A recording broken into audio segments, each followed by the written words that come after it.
कोई पूछे कि cos n ax plus b की power n and cos n ax plus b और cos ax प्लस b की power n and cos ax plus b, इन सब के डेरिवेटिव कैसे लेंगे तो हमें पसीने छूटेंगे। इन पसीनों से बचना है तो मेरा ये वीडियो ज़रूर देखिए। मन करे तो देखिए, मन ना करे तो अभी से पलट दीजिए, क्योंकि मैं इनको डिफ्रेंशिएट करने लगा हूँ। मसलन cos x का डेरिवेटिव ये क्या होगा, मैं पहले नंबर पे cos x का डेरिवेटिव बताता हूँ आपको, ये है माइनस साइन x। और अगर डेरिवेटिव ये आ जाए कि cos ax का डेरिवेटिव, तो cos ax का derivative simply minus sine x होगा, लेकिन फर्दर डेरिवेटिव इसके एंगल का होगा। तो स्टूडेंट पूछता है भाई इधर एंगल का क्यों नहीं डेरिवेटिव लिया। ये लो भैया, मैं इधर भी एंगल का डेरिवेटिव लिए देता हूँ। तो x का डेरिवेटिव तो होता है, x का डेरिवेटिव तो होता है आपके पास 1। तो 1 क्या करेगा भैया, ये आ जाएगा माइनस साइन x। 1 मल्टीप्लाई होकर वही आ जाएगा। यहां पर भी कुछ ऐसा है कि माइनस साइन x और ax का फर्दर डेरिवेटिव a कांस्टेंट है, डेरिवेटिव x को पकड़ेगा, और ये minus sine x sine ax a constant x का डेरिवेटिव 1। तो ये a आप पहले लिख लें, कहीं ऐसा ना हो कि a को आप इसके एंगल से मल्टीप्लाई कर दें। अगर किया तो this will be a big mistake. ये नफ़ी को पहले ले आया मैं, और साइन याद रखें ये ax इसका एंगल है। आप ब्रैकेट लिखें ना लिखें, दिस इज एन एंगल, ये साइन x का एंगल है। अभी मैं करीब पहुंचा हूं काम के, आगे आगे देखिए होता है क्या। वीडियो आपको अच्छी लगे तो सब्सक्राइब कर लें, बहुत अच्छी लगी तो लाइक कर लें, और बेस्ट लगे तो फिर शेयर भी लाजमी करें।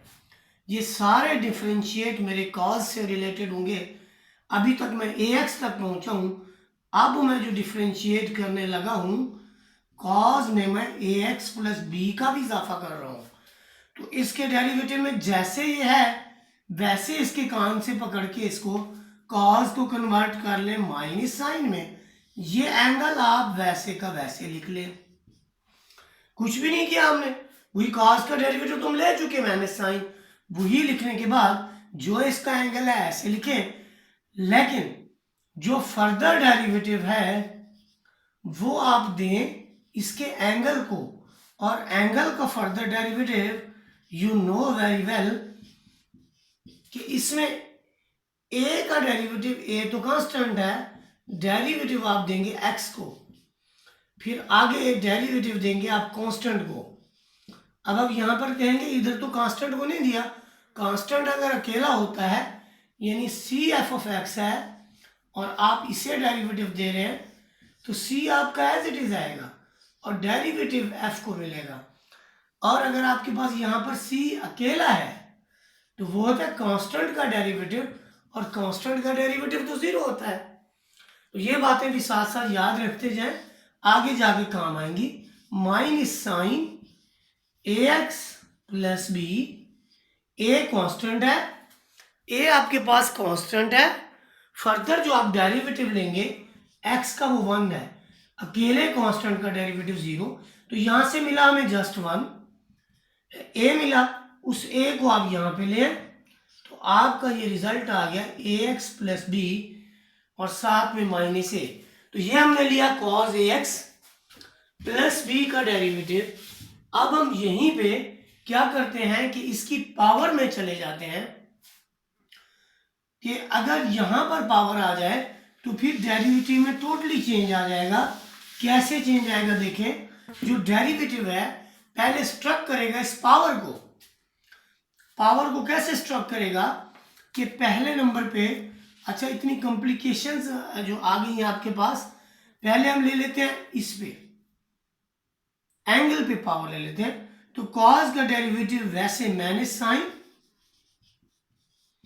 पावर भी वैसे, क्योंकि अब ये रेशियो को स्ट्रक करेगा, पावर या जो भी उसका एंगल है, एंगल के ऊपर पावर है, तो एंगल के ऊपर पावर या जो भी आएगा उसका फर्दर डेरिवेटिव लिया जाएगा।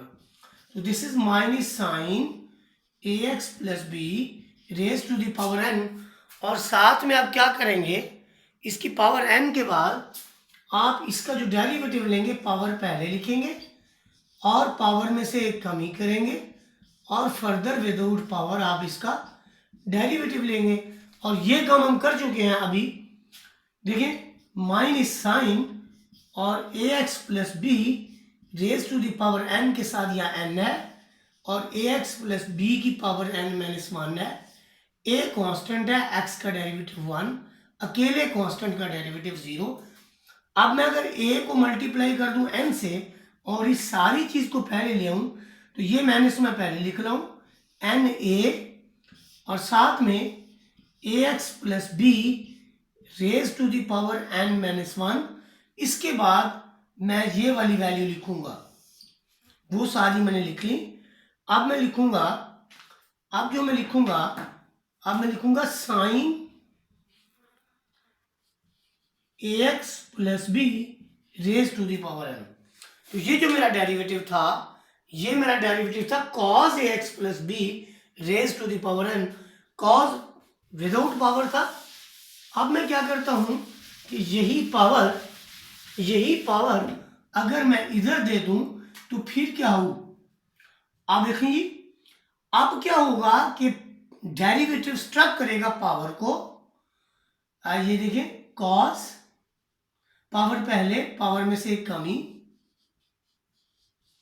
पावर पहले, पावर में से एक कमी, और फर्दर कॉस का डेरिवेटिव विदाउट पावर।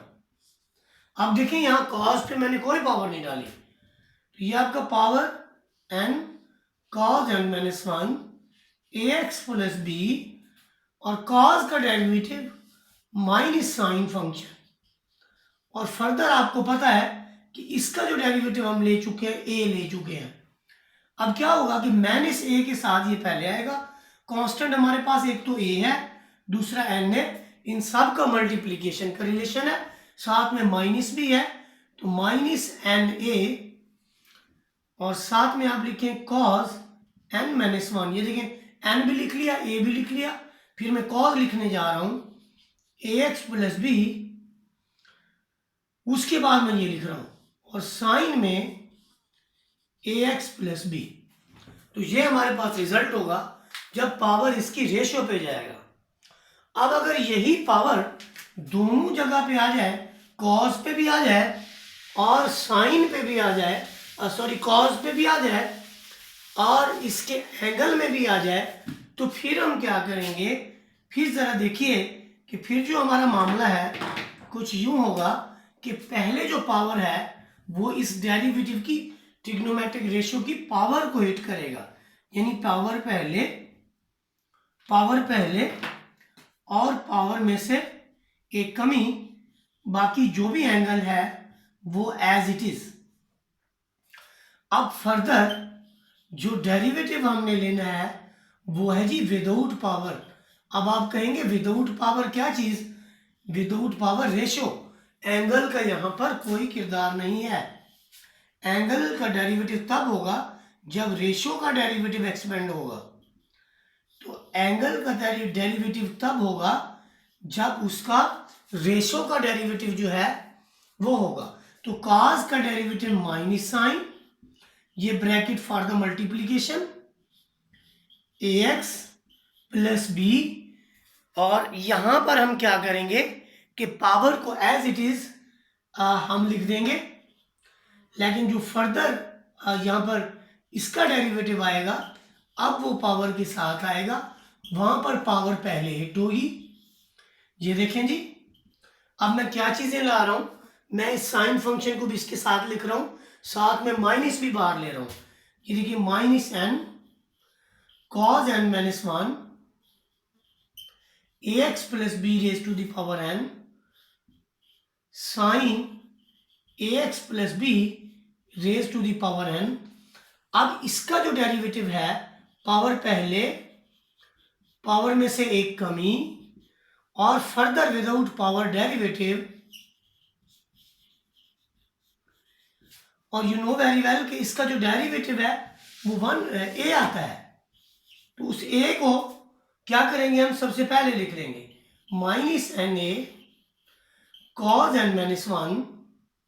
अच्छा, ये भी आप सारा पहले लिख लें, ये भी तो आपके पास कांस्टेंट ही है, तो n आपने पहले लिख लिया, एक n ये वाला है, एक n वो वाला है, तो n स्क्वायर हो गया, a आ गया आपके पास, और cos में n-1 ax प्लस b, और साइन में आपके पास ax plus b raise to the power n।